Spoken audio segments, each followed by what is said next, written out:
Comrades, welcome to Not All Hood. She's back.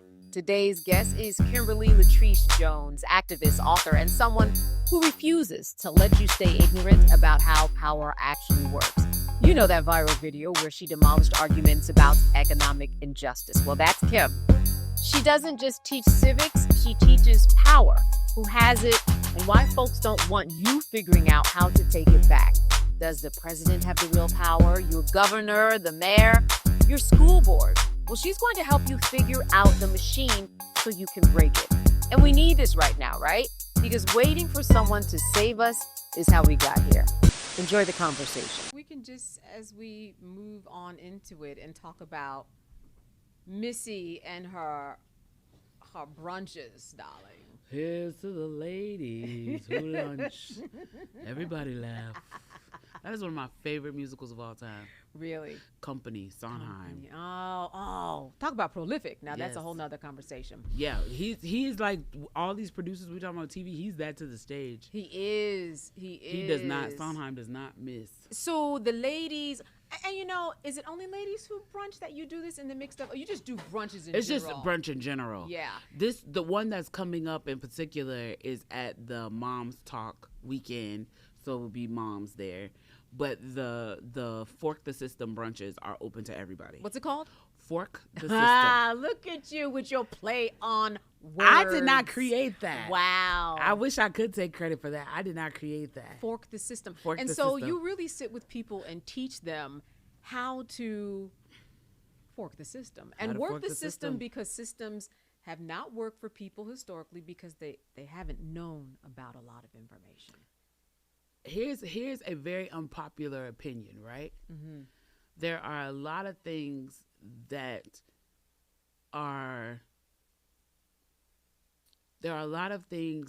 people allow to happen to them because they don't understand the power that they have. And here's where that is intentional. It is intentional to not teach civics. It is intentional to not teach civics because if you understand civics and you understand your place in the world, especially when it comes to local, right? When we're talking local government, so we're talking about the state legislature and city council, the commissioners, who no one interacts with the commissioners. And I'm like, that's where some of your largest budgets are, as with the commissioners. And so when we think about that, like, people have a misunderstanding. And when you think about lobbying dollars that gets spent at the federal level, it is an absorbent amount of money. You have to be extremely wealthy to be able to exercise some lobbying power, or be a corporation, a conglomerate, a very large lobbying group, in order to lobby at the federal level. But lobbying at the local level is just a matter of showing up. Right, and just a matter of knowing where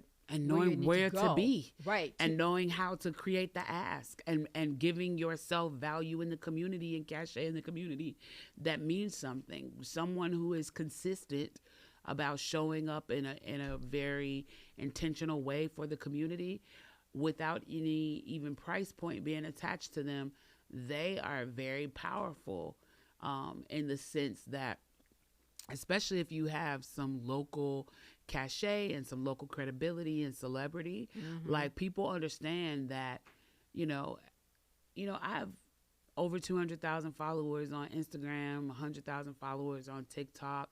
A good chunk of them are local residents to the state and the city. If I am trying to get some type of ordinance passed or something's done that's important to the people, and it is shot down by certain people, if I tell the world, not even the world, if I tell the community what's going on, people are paying attention. So people sit up a little bit when I show up at a city council meeting. Right. And when you do show up and you're helping people, how does it go often? What is that? Because it will be a little different from you, but you're saying anybody can do it, but you just have to learn the system. But when you show up, what does that look like? Depends on which side of the aisle you sit on. What does it look like for some someone? people? It's excitement to see me. For some, Right, for some right. people, they've requested me to come. Right. I've gone to school board meetings where there were school board members that have said, "Hey, we need you to come and talk about this thing. I'll send you the information so you can get knowledgeable about it. I haven't done that in years because now that my good friend Alfred Brooks is on the school board, I'm like Shivy has it. He got it. He got it. He got it. But and a good friend of mine, Royce, is running for city council right now. But before they were there, I would get phone calls from city council, from school board members that would say, hey, this is the conversation that we're having. Here's the information and the intel about what we're talking about. If you could come down for public comment, we would really appreciate it. I've gotten calls where I've gone down for public comment because a local lobbying group, I talked to them and we had an ambition, and I've gotten calls from some of those same school board members who call me to do stuff that are just like, man, I really felt attacked today. And I'm like, well, don't feel attacked. Just because you are my comrade on some issues, you may not be my comrade on others. Let's go back, because there was a time in your life where you had a problem with a corner that you lived on, and there were always accidents happening. It's interesting. There's a movie about that, about a man. Really? It's out right now. Accidents always happen on a corner, and it makes him, I don't know, do something. It's a thriller. In any event, though. Oh, I want to see that. Yes. That sounds like my kind of thing. Yes. And this is exactly what happened to you. When these accidents happened, you did not know exactly where to go and what to do, but now you know better. What was the thing to have done at that time to deal with this corner where accidents were happening? Because you were kids that you wanted to play out in the yard, and they could not. Yeah. I had about 1/8 of an acre on the side of my house that should have been like green space for them to run around, and they couldn't because we had accidents on that corner several times a month. Often cars would roll into our yard, and I felt like it wasn't even just about letting my kids go outside and play. It was more about, even if I'm out there with you, if I'm not quick enough to get to you when a car is rolling in, me being out there doesn't make a difference at all. And so my answer to that at the time was to take them to the park up the street to play. My secondary answer was the answer that unfortunately far too many of us had, which is just to complain. And to say that if this was, because this is pre the neighborhood being fully gentrified. It was a diverse community, but it was a diverse community of young families and things like that. And so my second call to action was just to do what a lot of us do, which is just to complain and to say if it was another neighborhood, how they would do it different. And essentially my answer was to concede my power to the powers that be, because that's what we're doing when we don't learn civics. It's a concession to power, right? And so now that I know better and I understand civics in a very different way than I used to, all I had to do was go down to GDOT and get the corner assessed. Once I got the corner assessed, I could put together a petition and get everybody in the neighborhood to say that we need this corner fixed. Once you do that, you talk to city council. You go to talk to your councilman as it gets closer to budget time, where they're going to release the new budget. So they have money in the budget for streets and roads and things like that. And now you can talk to them about writing an ordinance and allocating some funds, because the assessment's already been done by the Department of Transportation, allocating some funds to put in a different lane to assess what needs to be done to make that corner safer. And it'll happen. So fast forward, 15 years later, there are developers who moved in and developed that community who understand civics on a very deep level. And they did exactly what I said. And now there's a new lane and a new stoplight at that corner. There are also $500,000 homes at that corner that didn't exist at the time in which I lived there. But a lot of times developers will move in and make sure that these adjustments, assessments, upgrades to the community are done. And we say, oh, well, they're only doing it now because, the neighborhood's been gentrified. There may be some truth to that, but the real truth is they're doing it now because someone asked. Someone said something. Someone said something. Yeah. And we are under the impression that government just does whatever it wants to do and that we are just at their mercy. I view government very differently. Again, particularly at the local level. I don't work for you. You are in my employ. My taxes pay your salary. They pay you. You are an employee of the people. And we think that our vote is the party. Our vote is the ticket to the party. The party is civic engagement. The party is showing up at public comment. I'll tell you, one of my favorite things that I got to witness. I was not even a part of this campaign, but I was just so glad I was at City Hall that day to witness it. I was like, it's not even me causing the ruckus down here at City Hall today. I am enjoying the show. There was a noise ordinance that they were going to put on one of the nightclub districts here in Atlanta, and it was, why would you put a noise ordinance on a bar district where there are bars, restaurants, nightclubs? Like, a noise ordinance would shut these businesses down. Well, there were new condos and things being developed in the community, and the developers and stuff wanted to do live workspaces, and so they wanted those restaurants and bars kind of out of the way so that they could put in these like luxury live workspaces. And this word got out on the street about this ordinance, and in a matter of days, a nightclub coalition was formed. Nightclub coalition of club owners, restaurant owners, bottle girls, DJs, promoters, exotic dancers, all came together. They came to the City Hall meeting. It was hundreds of them. So many of them signed up for public comment. It almost broke the system. Many of them signed up for public comment and then conceded their time to who of all people, Killer Mike, who owned him and 2 Chainz both were proprietors in the neighborhood. Killer Mike spoke, and 2 Chainz spoke, and all these other people spoke. I go to City Hall meetings all the time. It's the first time I ever saw the overflow room used. Right? And there was a fire alarm that went off mysteriously, and they thought it was going to like disperse everybody, and it was a little drizzly outside. No, everybody stood outside and formed an impromptu protest. So then they had to let everybody back in. That bill went to committee. Now, if anybody knows anything about civics, there are different committees within your legislator, right? And they run different things. You have committees for transportation, committees for all types of things. And so that bill went back to committee. Usually when a bill goes back to committee, to the committee that created it, it usually goes there to die. If a bill is going to pass, it usually passes on the floor. It doesn't have to go back to committee. Normally one of 2 things, and this is not, exclusive, but generally speaking, normally when a bill goes back to committee, it either goes back there and it dies and is not brought to the floor again, or it goes back and it gets changed so much in committee when it comes back it's not even the same bill, or the bill gets filed. Now, if a bill gets filed, then it is dead. In the water. It is dead. It can't. It can't even come back. That bill got filed. It was an ordinance. It got filed, which means it died. Well, it died because you got 200 people in the entertainment industry that have already made the news by showing up so deep, and they're going to keep talking about this, which means if you play the stupid games that you play in the dark, that's what it is. It took it out of the dark. What was going to be done in the dark got brought to the light. And that's all organizing around local government is bringing light. I think about the Ahmaud Arbery case, which is one of our greatest tragedies and victories, right?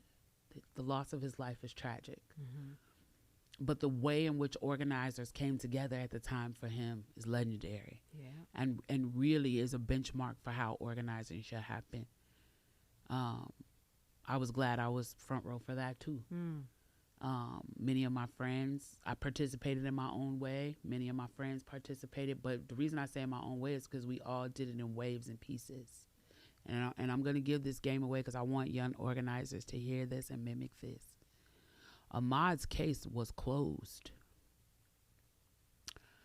So when the Good Sisters, Shar Bates, 19 Keys, Yanaja Halone Wolf, friend of the show, all decided to get buses of people, lots of black gun clubs, went down. Very popular. Yeah. Where are you with that? I'm just gonna ask. Do you own a gun? You've been to a range? I'm not a shit. I definitely am a Second Amendment person. Okay, there we go. I feel like as long as they got guns, we need to have them too. Mm-hmm. Mm-hmm. So the buses went down. So the buses went down, and a case that was closed got the national attention. That see, a lot of times when they see the boots on the ground people, when they see organizers like my queen, my dear friend, my Yanaja, they don't understand that. I hear a lot of people say things like, y'all always marching. I'm tired of the marching. Many of these cases will close without the marches. Okay? So when you don't do the work, commentary on the work is usually rooted in ignorance. That case was closed. They had deemed it, they had said that it was fine, that it was self-defense, all of that. We went down. Everybody brought attention to that case. After that, the next move was the case is going to be reopened and we need a new DA. So next, the voting rights activists were activated. They went down and registered as many people as they could to vote. One, because now we have to run a DA that understands the sentiment of what we need done, and we need that person to win. That's one piece. The second piece is a lot of people don't know that the jury rolls come from the voters' rolls. That's right. If you are not registered to vote, you will not be called to jury duty. Mm-hmm. And they cast a very wide net in order to get people. You don't have to live within 10 miles of the courthouse. So we needed to impact that jury. We needed to make sure black people were going to get called to jury duty. Do you remember what the jury pool looked like for the Ahmaud Arbery case? Oh yeah, it was a lot of us. It was a lot of us. Oh, it was a lot of us, and ended up being a decent number of blacks that were on the jury from my memory. Was it 7 or 8? It was not 2. No, it was not 2 like it normally is. Right. It was not like 2. It is at best. Right. So, I mean, there were voting rights activists who I know were like, they told people, look, I don't care if you ever vote. I need you in this jury pool for Ahmaud. Right. I need you in this jury pool for Ahmaud. And so, and then the civil rights attorneys got activated and they went down. And then the NAACP got activated to make sure that the press conferences were set up, that it stayed in the conversation. And then let's give props where props is due. Ahmaud's mom, who is a giant. She stayed in the media to keep it alive. She didn't let it go. She stayed in the media. She formed the Ahmaud Arbery Foundation. They started the Run with Ahmaud. There was a huge rally. Shouts out to Reverend Jamal Bryant. We had a huge rally with myself, Tamika Mowry, and many other people over at New Birth to keep his name alive, to keep in grand support of his mom. And so there were a lot of moving pieces activated in order to win that case for Ahmaud. But as you can hear, that's a lot of work. It's a lot of work. It's a lot of work, and we can't necessarily work at that level for every case. However, every town can work at that level if they know the system.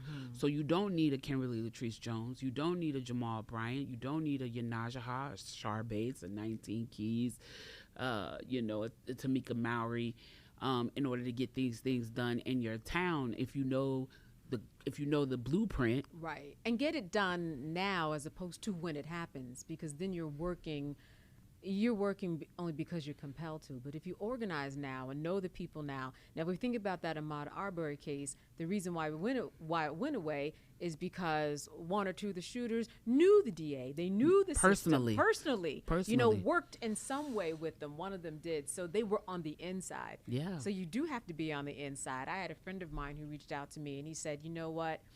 Somebody was being stalked and they were trying to help them, and they called the prosecutor's office. They kept on calling. They just wanted some information. They wanted to know, what's the process? How is this going to unfold? And I said, are you off tomorrow? And they said, yeah. I said, just go down there and sit. That's it. If you are in people's faces, they will pay attention. Local and national politics, as much as it can be, right? Because there is, obviously a level to what information is accessible to the people for what they say to be, national security, right? But what's happening in the federal government is both simultaneously have lots of dark for national security, but also lots of light, which is why all the direction is done there. The reason so much happens at your local level is because it's almost all done in the dark. Mm-hmm. Nobody, you know what I'm saying? Like, if you're not showing up to City Hall, if you're not showing up to the State House, if the commissioners' meetings, I mean, we do get people who show up to city council gets the most attendance, and even that attendance is embarrassing, but city council gets the most. Not many people are showing up at the state level, and definitely nobody thinks to show up at the commissioners. And I'm like, that is the county. Those are some of the biggest budgets, some of the biggest decisions are happening at the county level, and you can count on one hand with fingers left over the people down there. And it's normally our legacy residents. It's normally our seniors who understand this at a deep level and are And that's engaged. a different voice. And it's not to take away from the seniors, but when they see younger people coming, They get scared. that's right, they do. They get scared.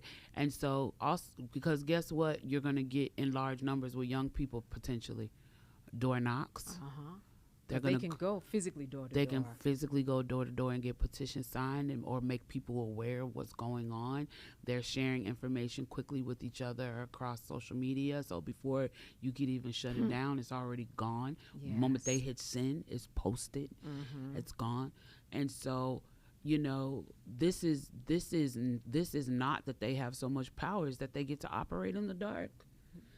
They get to operate in the dark because we are not there. When you go to a city council meeting, every ordinance, every bill, everything that they vote on, it flashes on a screen like this, and it shows you how each city council member is voting.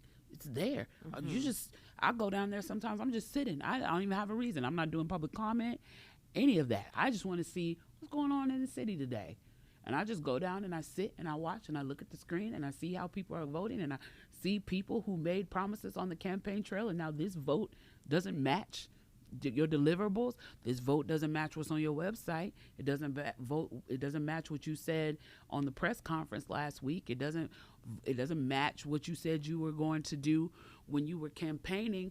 But guess what? How many people are actually paying attention to what that vote is And holding you accountable. and holding you accountable? So you got all the backdoor deals in the world that you're voting based on those backdoor deals, because everything that the information that people are receiving about you is based on your like performative conversation and not your actual right. voting record. Exactly. Yeah. That's just in theory. Exactly. But I think too that as we know, people who start at local levels and are holding positions, you're really preparing them to be the senator. You are. You are. So if you're going to get involved and you want to be the senator, or you want to be the vice president, or work in the executive branch, or work in Congress in any way, you start local too. That's where most people have started.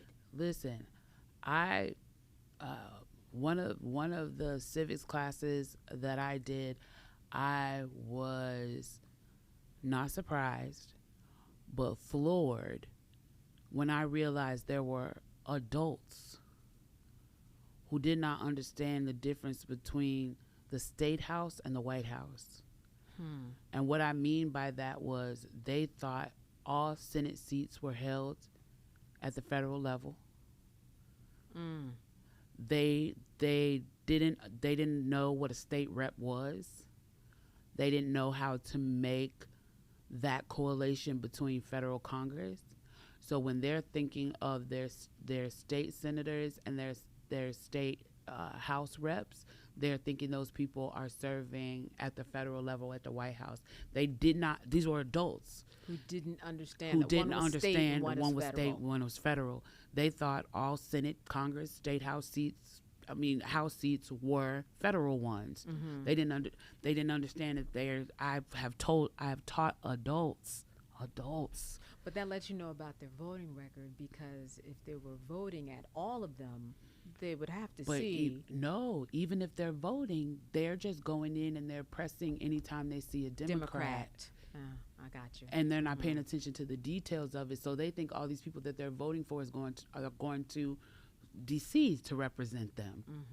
Like, they honestly, like, I was talking to a woman the other day, and she was saying, how do we beat a bill? And I said, well, that bill is coming from a federal, like a national, it was a Republican bill, and I was like, it's coming from a national lobbyist, it's copy paste stuff from whatever state it was originated in. The first thing that we just have to do here is send it through legal and make sure that it's even viable based on Georgia's constitution, because there may be something different, because the bill was coming out of Florida. Of course it was coming out of Florida. No shades of Florida, but shades Florida. But it was coming out of Florida, and I said, well, it's based on it ran through legal and succeeded through legal based on Florida. There may be some little small mistakes and nuances that are different in the Georgia Constitution that may be enough for us to challenge it in court. And she was like, what do you mean, the Georgia Constitution? And I said, every state has its own constitution that is the operating body of law for that state. In fact, this is where we are now in terms of the executive branch, shall I say, telling states, do what you want. Or the executive, judicial, and legislative supposedly are supposed to be separate. But are they at this point? Just read the headlines. And I think that that's the point that I want to make. Yeah. Are they at this point? Like, we think about it and what it's supposed to be, but what is it really? And sometimes that can be so disconcerting and make you think, well, I can't even have a say in this because y'all aren't following the rules either. I mean, look at what happened at the Library of Congress. What happened at the Library of Congress is one of the most scandalous, salacious things that has happened yet under this administration, and yet people don't understand the weight of it and the scariness of it, right? So when you look at our beloved Librarian of Congress, who was unceremoniously let go, one of the things that we forget is that the last time this administration was in place, one of the first things that she did was speak in front of a committee to let them know that there were things in the library that were being changed, that were being removed. And so, people, a lot of times we default on what is easy instead of what is true. It is easy. It was very easy, and it was allowed, right, for the conversation to be, they fired her because she was a Black woman. And so when we default to that, then we don't dig deeper, right? So this is a woman who sat in front of, who went to hearings the first time this administration was in place and talked about the removal of items and archives from the Library of Congress. And so what's one of the first things, if she was a troublemaker last time, what's the first thing I'm going to do this time? Well, I'm going to get rid of her quick, right? And also, why was she making trouble? Well, she was making trouble because after she was released from her position, the person who was given her position, allegedly temporarily, was somebody from the executive branch. Well, someone from the executive branch is not supposed to be over the Library of Congress. No, they give too much. They work too much, and correct me if I'm wrong, they work too much with Congress because they give them research. The Library of Congress is a legislative branch. That's right. So, so you don't want someone from the executive branch. The executive branch, there's no way somebody from the executive branch should be overseeing a legislative branch, right? Separate. It's separate. That's the whole point. That's why we have the executive, the legislative, and the judicial. So now we have somebody from the executive branch that's been put in place to be over a legislative agency, right, which is the Library of Congress. And for the record, the library, her being let go had nothing to do with her giving inappropriate books to children. The Library of Congress, which is an actual library, it's massive if you've ever been in there. It's massive. First of all, it's a reference library, right? Which means you can check anything out. You can't check anything right. out. Anything that you handle, you have to handle there. The other issue is who is housed at the Library of Congress. Somebody very important. The Copyright Office. That's right. So the Copyright Office is housed at the Library of Congress, which means everything that has ever been owned by anyone is documented inside of that building. If you've never been inside that building, it's the size of a small town. It's massive. I was there because I was serving a selection committee for the National Ambassador for Young People's Literature. I got lost. It's that massive. They had to send a golf cart to come get me and bring me back to where I was supposed to be. Wow. Right. So they should not. So that's strike one. That's based on our Constitution. That's illegal. Someone from the executive branch should not be over a legislative agency. Besides the Copyright Office, the other one of the other primary functions of the Library of Congress is where all of our federal researchers are, and they are to be nonpartisan. So all of the federal researchers that give all the research to Congress and the Senate and everyone who are policy writers are getting that information from the congressional researchers, which are housed at the Library of Congress. The reason why the executive branch is no one from the executive branch to be over that legislative agency is because the information given is nonpartisan. What I give to someone who's a Democrat has to be the exact same thing I give to somebody as that is a Republican. But if someone from the executive branch is overseeing the Library of Congress, I can influence what I give you and what I give you. I could give you something different than what I give you. I can withhold giving you things that you need. I can give you everything that you need. Which ultimately affects laws. Which is why constitutionally we're not supposed to give it.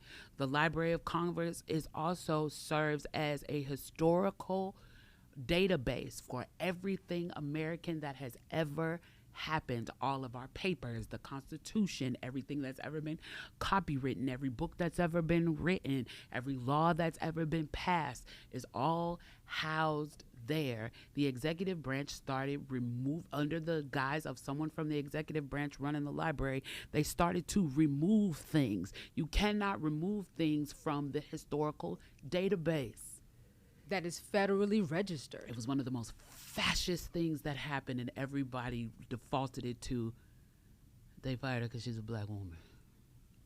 Now, I know you talk to a lot of people about this, learning civics. And by learning civics, just make sure we want everybody to be on the same page, because as you said, some people don't understand. But civics 101, even the definition in and of itself, is learning and understanding the system and how the process works, and whether it's judicial, legislative, executive, on state and federal levels, to understand where you can get involved and make change. Right. They always say a good civics lesson, go sit down in the courthouse, which it is a good civics lesson. I have a stronger civics lesson I like to give people here, though. Please, yes. In Atlanta. Marijuana is decriminalized in Fulton County. Fulton County covers a certain subset of Atlanta,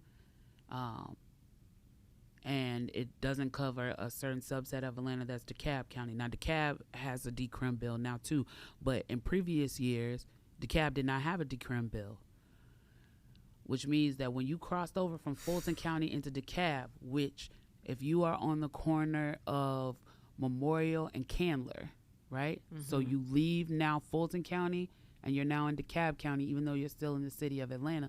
Keep in mind also that decrim bill, which shout out to Kwame who passed that bill, councilman who passed that bill. If you leave, it was a city of Atlanta, so it was a city bill, which means you get outside of the city. So now I'm crossing over 2 steps. I'm standing on one side of the corner on one street. I watch 10 steps over to the other side of the other street. When I'm in the city of Atlanta and I get pulled over with the user's amount of marijuana at the time, I'm getting a $50 citation. 10 steps further, I'm going to jail. Shout out to Benzino who learned that hard lesson. Yeah. Is that right? Yeah. Because he said, I'm in Atlanta. It's legal. Wow. No, you're not in Atlanta. You're no longer in Atlanta. You're no longer in Atlanta. 10 steps is the difference between a $50 citation and going to jail. Going to jail. So, I'm of the school of don't cry about it, fix it. So if you live on the side of the street where it is it's a crime, some people would say, well, what am I going to do? It is what it is. That's right. And what would you tell them? I would tell them you go find the author of that bill. You find somebody in your county or your city that will sponsor the bill, because remember, Someone has to sponsor the bill, whether it's city council, someone legislatively has to write the policy. This is the other thing. People don't know what the legislative branch does. The legislative branch has two primary functions: policy and budget management. They do lots of other things, but if I had to boil it down to what they do, they write policy, pass bills, all that jazz, right? And then they manage budget. That is their biggest job, is budget management. Right? Mm-hmm. So what am I going to do? Well, I'm going to find somebody over where I live who all I got to do is go to everybody's campaign website, see which one of them lied and said they were pro-cannabis. Mm-hmm. And then hold them to it. Hold them to it. If you haven't done anything to decrim this bill, that's cool. I'm going to set up a stakeholders meeting with you and Kwame, who's no longer serving. So now he can come in as a consultant and he can guide you on writing the policy next. Said, I just need you to sponsor it. Then I'm going to get all my homies together and we're going to self-lobby and we're going to talk to everybody else and explain to them why we need them to vote with you on this bill and what we can do for them and what it looks like for the community and what good standing is going to put you in. And you said on your website, so I'm going to put you on blast on the internet, you said on your website that you were running a pro-cannabis campaign. So let's go ahead and get you to vote with him to sponsor this bill. Let's get this bill passed. Also in that community, now we got to hit the streets. We got to door knock. We got to get these signatures. Now I got to get at least 50 people from this community to come down to the meeting, all sign up for public comment. If all of us don't want to talk, that's cool. You only get a certain amount of minutes for public comment. We all 50 still going to sign up, and we're going to one by one, when they call our name, we're going to concede our time to Kimberly Latrice Jones. Mm-hmm. Now Kim has 50 minutes to talk. Now Kim gets to filibuster the floor as a citizen. That's why we got to understand civics. Because we keep saying, these folks just going to do what these folks going to do. Every piece of power that you relinquish with those types of statements, they're not doing what they want to do because there's some great conspiracy working behind the door. It's scarily simpler than that. That I'm aware that you ain't gonna do nothing, and you're not gonna try to find out. You're not gonna try to find out the information to fight for yourself, and they're gonna do what they always do. I joke with my friends about this all the time. Kim Jones is gonna get online. I can send y'all posts where y'all can see it, and I could tell people what to do, and then I'm gonna have 80 comments gonna tell me, who ain't studied civics at no point in their life, when I just wrote a book on civics and I had 13 researchers working with me, gonna come up at the end of there and tell me why it ain't gonna work. So if you plan to fail, you'll fail. Right, because that's the plan. I don't plan to fail. And you do get those people, I'm sure, at many of your meetings. I'm charismatic. You're charismatic. You put out that fire very quickly, don't you, Miss Kelley? Yeah, because at the end of the day, first of all, I'm 50 years old. I'm tired. This is why we started Fork the System. I need a new generation of fighters. Auntie is ready to sit down. Yeah. I need a new generation of fighters. But then that goes into the please study Ida B. Wells. Man, she was a cold case. Man, she was a cold case. The activist and the journalist and everything about her just combined. She explained how propaganda works to us 100 years ago. She explained propaganda to us 100 years ago, and the same game is still working. The same game is still working. At the end of the day, half of the battle is getting out of the mindset of the blind belief of whatever the media circulates to us. Harriet Tubman once said, I would have saved more people, but I just couldn't convince people to come with me. Cannot convince people to come with you.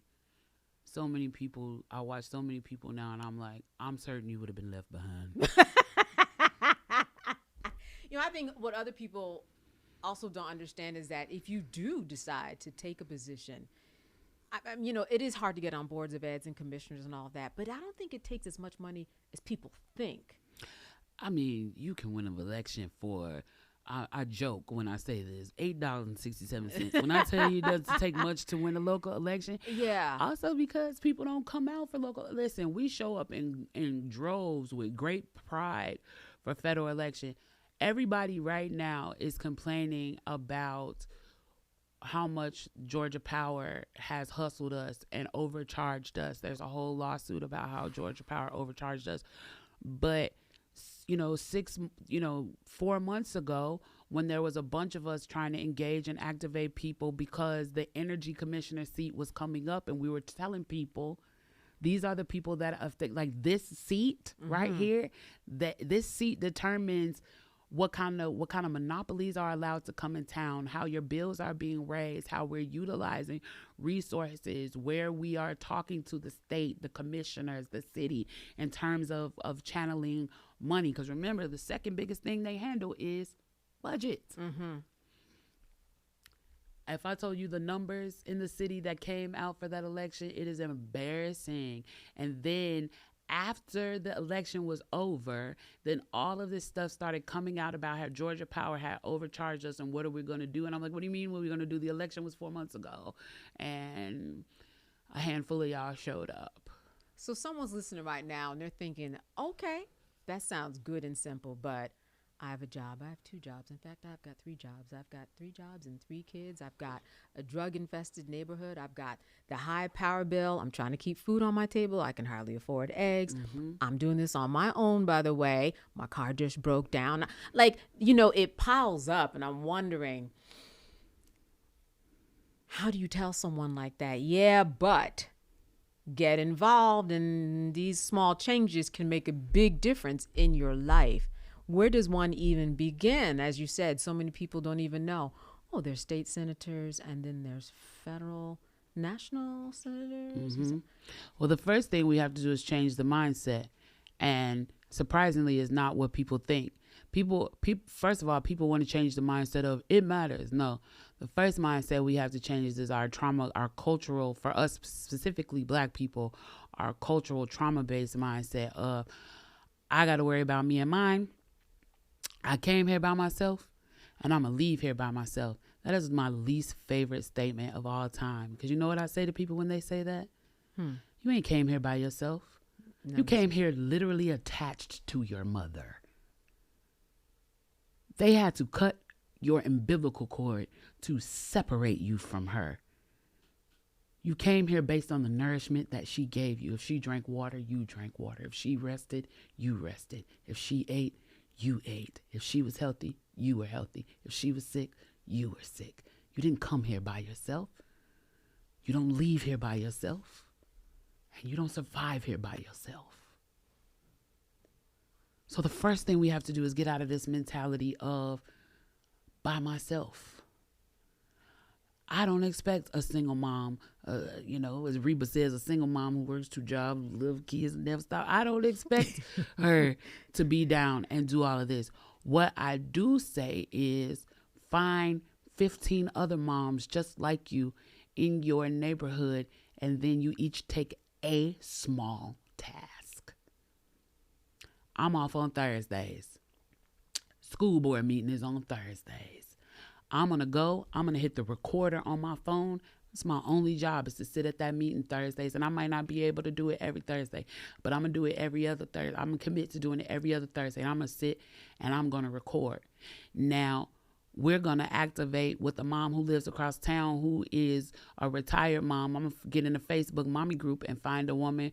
I'm going to put in that Facebook mommy group, is there any woman in this town that wants to do something for another community that used to be a data analyst and has some free time? Cool. When I go and I sit every other Thursday and I hit that record at the school board meeting, I'm going to email it to you. You analyze the data and put it in spreadsheets and you send it out to our group. From there, we're going to reach out and we're going to find some community organizer, activist, or organization in town that's focused on children. We have a thing here in Atlanta called BASIS. I want y'all to look this up because what we call it here in Atlanta is BASIS, but it's active in every town. Every single committee at the state house, at the city council, particularly here, BASIS for the city council, has a corresponding community committee Most of those committee seats that are for citizens sit empty. They not only have one for every corresponding committee that is in the city council, there are pages and pages and pages if you pull down the spreadsheet for basis of committees that are set up for particular things, and a good chunk of them sit empty. There's a whole committee for fathers rights. I see men online all the time talking about my baby mama. She don't want to let me get my child. She mad because I don't want to be with her because her body count 622. There's a whole committee for fathers those seats have been empty for over a decade. Mm-hmm. You have not because you try not, because you ask not, because you educate not. There's money allotted for that would allow for you to create programs for the young brothers who are struggling with custody, who are experiencing parental alienation. The committee's empty. It's empty. Been empty. It would just take one young man to go down, I'll give you the game. One young man, go down, get the committee seat, become the president of that committee, work in tandem with the committee, the corresponding committee in city council, go to 100 Black men of Atlanta, right. Go to one of these organizations and say, hey, I'm 25 years old, I'm a single dad, I'm experiencing parental alienation. The first step I did was I went down and I got this seat. I'm working with city council. There's going to be some potential income that I can get from this. I'm trying to figure this out. I don't need all of y'all to come on board. I need one mentor in the legal realm to help me put bodies in these seats. Yes. And then put together some type of program that helps men like me. And then y'all need to find one male influencer who's hot. Go get somebody from the alpha male pod space. Go That's get right. Ugly Money Nietzsche or one of these guys, and then have him have you on the podcast and y'all talk about what y'all doing. And then that episode is raising funds for this young man and his committee. And now he's touching a bunch of men and that are listening. He's touching his come audience. on, y'all not trying. Yeah. You're just complaining. As the old saying, complaining will get you nowhere. I don't want to hear. I'm open to explaining. I'm no longer interested in complaining. You have, and I want to make sure people understand this so they know as we wrap that you do have brunches. I know we started out with that. Yeah. What's up next for you to share with people? You know, come get with me. Let's hear what we're gonna make it lit. Fork the system is a good time. Okay. We're gonna have brunch. I was like, how do I get people to get out? I know how you get me to get out. Oh, vittles. Some food and vittles, right? Some drink and vittles. Now you some do that vittles and some alcohol. Several times a year. You do that? Quarterly. So the next Fork the System is coming up. Is going to be part of the Mom Talks conference weekend. And then after that, we're going to be doing it quarterly, and it's going to be brunch and drinks. And I'm always going to have a special guest, usually somebody from the legislature, so they can tell you exactly what their jobs is. I have lots of friends who are lobbyists. I'm going to have them come out. I have friends who are community organizers. I'm going to have them come out. School board members, moms who've gotten things done. All of that. I mean, this whole, y'all got to look at it like politics happens from the ground up, not the top bottom. So I want to teach people how to work the ground. Mm-hmm. The ground you paid for.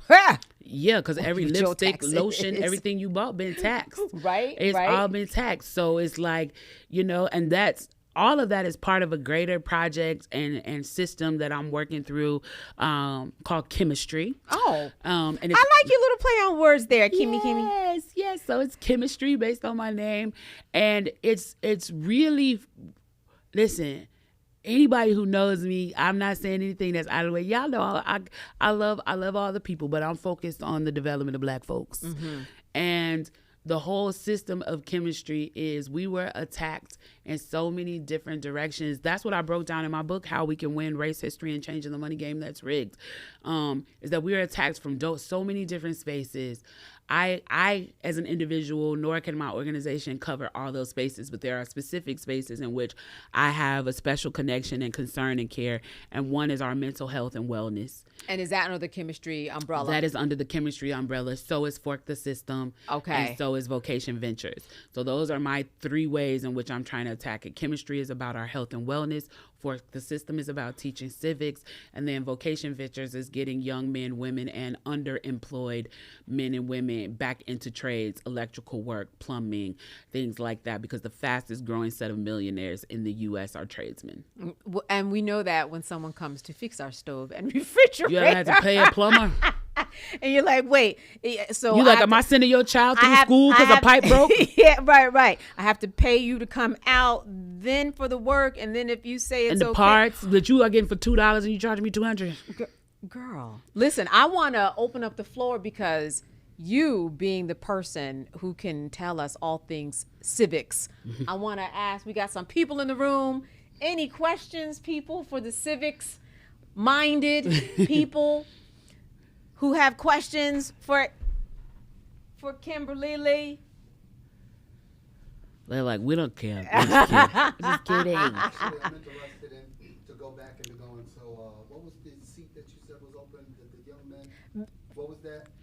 It's the on basis. So you go to the City of Atlanta website. Okay. Right. And whatever city you are in, you can go to your city's website. It's called different things in different cities, but in Atlanta it's called basis. And you go and it is the citizen committees. And when you go and you click on it, right, it'll bring up a spreadsheet of all the committees. It'll tell you which ones are filled and which ones are empty. There are multiple committees for fathers that are centered around helping and securing the rights of fathers. Is there any particular municipality that people are actually taking advantage of that? I'm only aware of what's happening in Atlanta. Okay. And it's not there. And it's not there. It's not okay. there. Okay. Yeah. And you know, I think one of the biggest takeaways in terms of what you're saying is that when you are local in your town, right? Mm-hmm. And you understand that the person who you just voted to the town council or commissioners, then that person goes all the way up to be, you know, maybe a lobbyist, and then they become a state senator, then they work hard, and then they go to the federal level and move into Congress, and they become one of your 2 senators, right? We know each state gets 2 on the federal level, and then all of a sudden they move up, and then they're on some type of appeals court, and they go.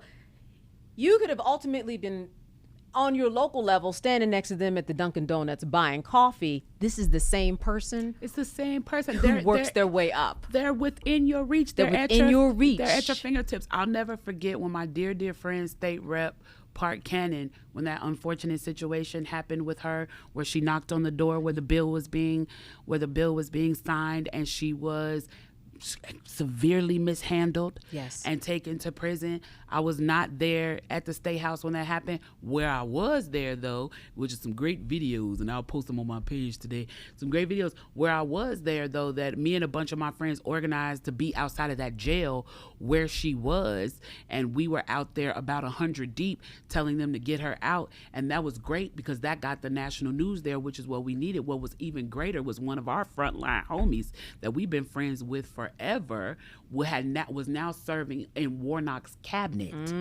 So we were able to make a phone call and get Warnock to fly in to get Park released. You mentioned something really important there, and that is you have to be smart about using the media, because you are doing things in the dark if you don't get it where everybody else is involved and wants something to happen. I tell people the easiest way to as a writer, I love plays on words. Things die in the dark, they live in the light. And that's true of politics. All right, that's it for this episode of Not All Hood. We appreciate you listening and joining in the conversation and just being a part of it all. We want to hear from you. Drop your thoughts in the comments, share this episode with a friend, and let us know what resonated with you. There's a lot of you guys ordering merch. Please send us a pic rocking your merch, and we'll feature in some upcoming posts. And thank you, community, for being a part of this. We see you. All right, also make sure that you subscribe to us on YouTube, on Fanbase, on Instagram, and really do that to stay locked into all of our future episodes. Be sure to support the movement. Grab your merch at www.notallhoodmerch.shop. Every purchase helps us keep the conversation alive. We've got some powerful conversations coming up, so don't miss next week's episode. Thank you guys for joining us. Now, as far as hood,